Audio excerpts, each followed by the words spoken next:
BJP की पहली सूची आ चुकी है और राजस्थान के 15 प्रत्याशी पहली सूची में घोषित हुए हैं। लेकिन कांग्रेस का क्या?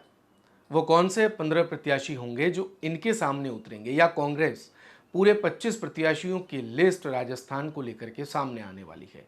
या हो सकता है कि जैसे विधानसभा चुनाव में हुआ था उसी प्रकार से 5-7 लिस्टें आती रहें। राजस्थान के अंदर कांग्रेस इस बार कोई मौका नहीं छोड़ना चाहती, क्योंकि खोने के लिए कांग्रेस के पास कुछ भी नहीं है और पाने के लिए 4, 5 या 10 जितनी सीटें जहां पर कांग्रेस अपने आप को मजबूत देख रही है वो सभी हैं। फिलहाल कांग्रेस अपने को 9 सीटों पर मजबूत मानकर के चल रही है और 2-3 लोकसभा सीटें ऐसी हैं जहां पर वो गठबंधन कर सकती है।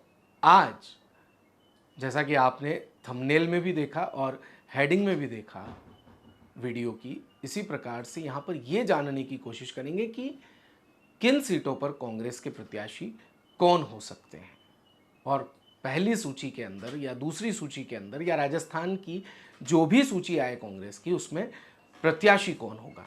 तो बात पहले उन 3 लोकसभा सीटों की कर लेते हैं जहां पर कांग्रेस गठबंधन में भी जा सकती है।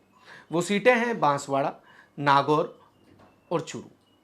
जी हाँ, यहां पर संभावना जताई जा रही है कि कांग्रेस नागौर और चुरू में आरएलपी से गठबंधन कर सकती है, या फिर हो सकता है नागौर में आरएलपी से गठबंधन करके और चुरू में राहुल कसवा को, जिनका टिकट अभी बीजेपी से कटा है, उन्हें अपने पाले में लेने की कोशिश कर ले।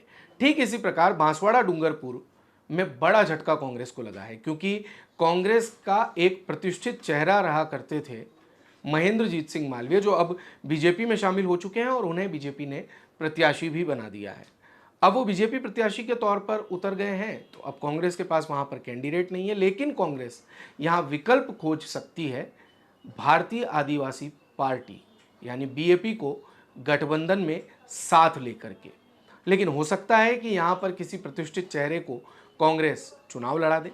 तो ये थी 3 वो सीटें जहां पर गठबंधन की संभावना बन सकती है। लेकिन किस किस सीट पर कौन प्रत्याशी हो सकता है, इसके बारे में हम बात करेंगे। फिलहाल आपको बता दें कि 15 कैंडिडेट्स, जो 15 प्रत्याशी हैं अभी घोषित हुए हैं भारतीय जनता पार्टी के, उनके नाम हम आपको बता देते हैं। तो अर्जुन राम मेघवाल को बीकानेर से, राहुल कसवा का टिकट काट करके वहाँ पैरा ओलंपिक खिलाड़ी देवेंद्र झाझड़िया को चूरू से, कोटा से ओम बिरला, झालावाड़ से दुष्यंत सिंह, सुमेधानंद सरस्वती को सीकर से, भूपेंद्र यादव को अलवर से, रामस्वरूप कोहली को टिकट दिया है भरतपुर से, ज्योति मिर्धा नागौर से, पीपी चौधरी पाली से, गजेंद्र सिंह शेखावत जोधपुर से, कैलाश चौधरी बाड़मेर से, लुम्बाराम चौधरी जालोर से, मन्नालाल रावत उदयपुर से, महेंद्रजीत सिंह मालवीय बांसवाड़ा डूंगरपुर से और सीपी जोशी को चित्तौड़गढ़ से टिकट दिया गया है। सीपी जोशी प्रदेशाध्यक्ष भी हैं। लेकिन अब इन कैंडिडेट्स के सामने कौन आकर के चुनाव लड़ सकता है, तो इसमें हम आपको बता दें कि जिनके नाम, क्योंकि कांग्रेस आला कमान ने भी 2-2, 3-3 नामों के पैनल जो हैं वो तैयार कर लिए हैं, लेकिन टिकट किसी एक को दिया जाएगा। हालांकि कई बड़े नेता इस समय चुनाव लड़ने की मना भी कर चुके हैं। उन्होंने कह दिया है कि वो संगठन में रह करके काम देखेंगे, लोकसभा चुनाव नहीं लड़ना चाहते हैं। लेकिन पार्टी का कहना है कि जब तक बड़े नेता, दिग्गज नेता चुनावी मैदान में नहीं उतरेंगे, तब तक आम जनता के बीच एक अच्छा इंप्रेशन नहीं जाएगा और कहीं ना कहीं कह सकते हैं कि लोकसभा चुनाव में जो टक्कर होती है वो टक्कर देखने को नहीं मिल सकती। इस लिहाज से कांग्रेस प्रियंका गांधी को चुनाव में उतारना चाहती है, भूपेश बघेल को चुनाव में उतारना चाहती है, पूर्व मुख्यमंत्री अशोक गहलोत भी हो सकता है कि इस बार चुनाव लड़ते हुए आपको दिखाई दें। ऐसे कई बड़े नाम हैं, दिग्गज नाम हैं। फिलहाल हम बात कर लें तो अलवर की बात करें, जहां पर भूपेंद्र यादव भारतीय जनता पार्टी के प्रत्याशी के तौर पर घोषित कर दिया गया है उन्हें, वहां पर भंवर जितेंद्र सिंह या डॉक्टर कर्ण सिंह यादव जो पूर्व सांसद रहे, ललित यादव या संदीप यादव में से किसी एक को प्रत्याशी बनाया जा सकता है। इसके बाद बात करें झालावाड़ 12, तो सबसे प्रबल दावेदार यहां पर प्रमोद जैन भाया हैं, लेकिन रामनारायण मीणा का नाम भी यहां पर सामने आ रहा है। चुरू की बात करें तो राम सिंह कसवा, जी हाँ, ये कसवा परिवार भारतीय जनता पार्टी का कद्दावर परिवार हो सकता है उस परिवार से भी किसी कैंडिडेट को कांग्रेस में ला करके चुनाव लड़ाया जाए। यहाँ पर रफीक मंडेलिया जो एक बड़ा मुस्लिम चेहरा है, उन्हें भी चुनाव लड़ाया जा सकता है। कृष्णा पूनिया जो सादुलपुर से हाल ही में चुनाव हारी थी, और राहुल कसवा अगर भाजपा से कांग्रेस में शामिल हो जाते हैं तो उनका भी नाम है, या गठबंधन में भी आरएलपी को जोड़ करके इस सीट को देखा जा रहा है। बात करें कोटा की तो यहाँ पर शांति धारीवाल, रामनारायण मीणा, इन दोनों के नाम अव्वल हैं, लेकिन एक नाम जो सबसे ज्यादा निकल करके सामने आ रहा है, जिसकी संगठन में भी मांग हो रही है, जितने भी कांग्रेस के आनुषंगिक संगठन हैं, चाहे वो एनएसयूआई हो, चाहे यूथ कांग्रेस हो, तो यूथ कांग्रेस के पूर्व प्रदेशाध्यक्ष और पूर्व कैबिनेट मंत्री अशोक चांदना का नाम सबसे ज्यादा मुखर होकर के सामने आ रहा है कि अगर ओम बिरला के सामने उन्हें प्रत्याशी बनाया जा सकता है तो टक्कर देखने को मिल सकती है। इसके बाद बात करें उदयपुर की तो यहाँ पर दयाराम परमार और रामलाल मीणा का नाम है। पूर्व सांसद रघुवीर मीणा के भी प्रत्याशी घोषित होने के चांसेस यहाँ पर हैं। बीकानेर की बात करें तो यहाँ शिमला नायक या पूर्व मंत्री गोविंद राम मेघवाल या मोडाराम का नाम यहाँ पर सामने आ रहा है। जयपुर की बात करें तो वैभव गहलोत, महेंद्र बिश्नोई या मानवेंद्र सिंह जसोल को भी यहाँ पर प्रत्याशी बनाया जा सकता है। मानवेंद्र सिंह फिलहाल स्वास्थ्य लाभ ले रहे हैं, लेकिन देखना होगा अगर घोषणा उनके नाम की होती है तो क्या परिस्थिति बनती है। फिलहाल यहाँ पर अगर आलाकमान की माने तो अशोक गहलोत भी लोकसभा का चुनाव लड़ते हुए दिखाई दे सकते हैं। अशोक गहलोत पहले यहाँ से सांसद भी रहे, लेकिन वो काफ़ी पुरानी बात है। जालोर की बात करें तो रतन देवासी जो पूर्व में भी यहाँ से प्रत्याशी रहे थे, उनके अलावा ओम सिंह का नाम भी यहाँ से प्रमुख तौर पर सामने आ रहा है। भरतपुर की बात करें तो भजनलाल जाटव और संजना जाटव का नाम सबसे ज़्यादा सामने आ रहा है। पाली की बात करें तो संगीता बेनीवाल, पूर्व सांसद बद्रीराम जाखड़, पूर्व विधायक दिव्या मदेरणा और सुनील चौधरी का नाम निकल करके यहाँ पर सबसे ज़्यादा सामने आ रहा है।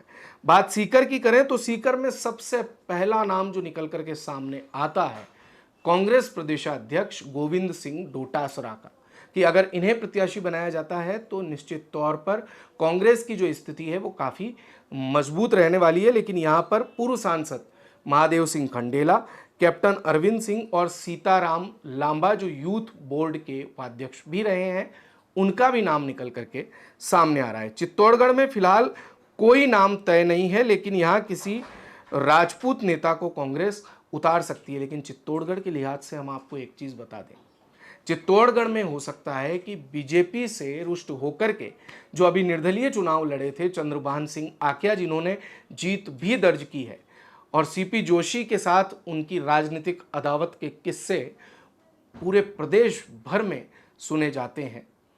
हो सकता है कि चंद्रभान सिंह आकिया को अपने पाले में लेकर के कांग्रेस यहाँ से प्रत्याशी बना करके उतारना चाहेगी। अगर वो मना कर देते हैं तो फिर कई अन्य प्रत्याशी हैं जिन्हें भी मैदान में उतारा जा सकता है।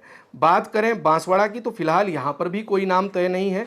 महेंद्रजीत सिंह मालवीय के भाजपा में जाने के बाद यहाँ समीकरण बिगड़ चुके हैं। अब क्षेत्रीय पार्टी बाप यानी कि बीएपी, भारतीय आदिवासी पार्टी से यहाँ पर कांग्रेस संपर्क कर सकती है या उनके साथ गठबंधन में जा सकती है। नागौर की बात करें तो हरेंद्र मिर्धा, मनीष मिर्धा, मिर्धा परिवार से कोई अन्य चेहरा, चेतन डूडी, मुकेश भाकर जो कि एनएसयूआई के पूर्व प्रदेशाध्यक्ष भी रहे हैं, उनके नाम पर भी विचार कर रही है पार्टी। रालोपा के साथ गठबंधन होने की भी संभावना यहां पर है। बाड़मेर में बात करें तो कर्नल सोनाराम और प्रभा चौधरी का नाम यहां पर सामने आ रहा है, लेकिन हेमाराम चौधरी यहां पर सबसे मजबूत माने जा रहे हैं। और अगर सचिन पायलट पैरवी करते हैं या सचिन पायलट हेमाराम चौधरी को कहते हैं कि आप चुनाव लड़िए, तो निश्चित तौर पर हेमाराम चौधरी शायद उन्हें मना नहीं कर पाएंगे। हेमाराम ने विधानसभा चुनाव में चुनाव नहीं लड़ने की घोषणा कर दी थी, लेकिन हाल ही उन्होंने ट्वीट करके पुनः चुनाव लड़ने के संकेत भी दिए हैं। और आपको बता दें कि कांग्रेस के ऐसे कई दिग्गज हैं जो चुनाव नहीं लड़ना चाहते हैं। फिलहाल इन 15 सीटों की हमने यहाँ पर चर्चा की है, और कौन यहाँ पर प्रत्याशी हो सकते हैं, प्रत्याशी होने के बाद कौन यहाँ पर मजबूत हो सकते हैं और पहली सूची में किनका नाम आ सकता है, आप ये देखिएगा कि राजस्थान कवरेज ने आपको सबसे पहले ये नाम बताए हैं। और इन 15 सीटों पर ज़्यादातर वो ही नाम सामने आएंगे जिनकी चर्चा आज हमने की है। आप देख रहे थे कार्यक्रम कांग्रेस की पहली सूची। दीजिए इजाजत, नमस्कार। दिन भर की सारी अपडेट्स के लिए सब्सक्राइब करें राजस्थान कवरेज को और बेल आइकन दबाना ना भूलें ताकि आप रहे अपडेटेड हमेशा।